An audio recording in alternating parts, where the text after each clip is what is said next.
আগুনে পুড়ছে মধ্যপ্রাচ্য। Israel Iran সংঘাত পৌঁছেছে চরমে। দীর্ঘদিন ধরে মধ্যপ্রাচ্য জুড়ে বৃহত্তর যুদ্ধ নিয়ে যে শঙ্কা ছিল তাই যেন বাস্তবে রূপ নিচ্ছে। পরিস্থিতি এখন 1967 সালের আরব ইসরায়েল যুদ্ধের পর সবচেয়ে বিপজ্জনক পর্যায়ে রয়েছে। এই মুহূর্তে প্রধান প্রশ্ন, সংঘাত কতটা বাড়তে পারে এবং যুক্তরাষ্ট্র এই যুদ্ধে সরাসরি জড়িয়ে পড়বে কিনা।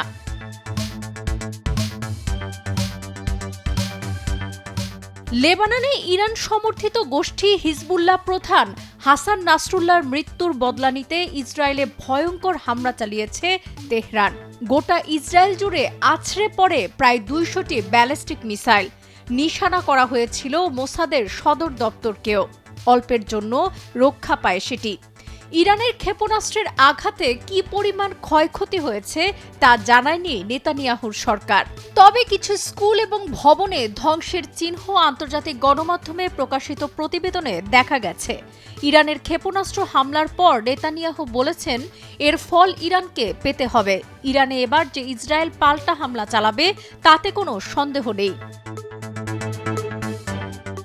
বিবিসি জানিয়েছে, ইসরায়েলের এখনকার কৌশল হলো একসঙ্গে দুইভাবে এগোনো: হত্যা, বিমান হামলা ও প্রতিরোধ, যার মাধ্যমে ইরান ও ছায়াশক্তিগুলোকে বুঝিয়ে দেয়া যে ইসরায়েলে আঘাত করলে আরও বেশি শক্তির মুখোমুখি হতে হবে। কিন্তু ইসরায়েলের প্রতিশোধ কেমন হতে পারে? ইরানে হামলার জন্য দীর্ঘদিনের একটি পরিকল্পনা ইসরায়েলের হাতে থাকবে।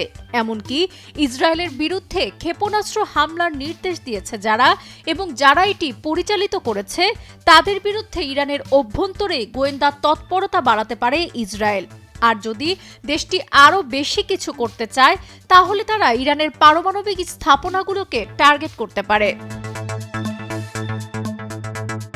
ইতিমধ্যে ইরানের গোয়েন্দারাও জানিয়েছেন, ইসরায়েল যে কোনো সময় পরমাণু ও তেল কেন্দ্রে হামলা চালাতে পারে।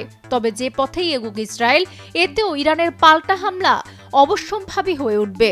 ক্ষেপণাস্ত্র হামলার প্রতিক্রিয়ায় কোনো প্রতিশোধ নেওয়ার চেষ্টা করলে ইসরায়েলের সব স্থাপনায় হামলা চালানোর হুঁশিয়ারি দিয়েছেন ইরানের সামরিক বাহিনীর chief of staff major general Mohammad বাঘেরি।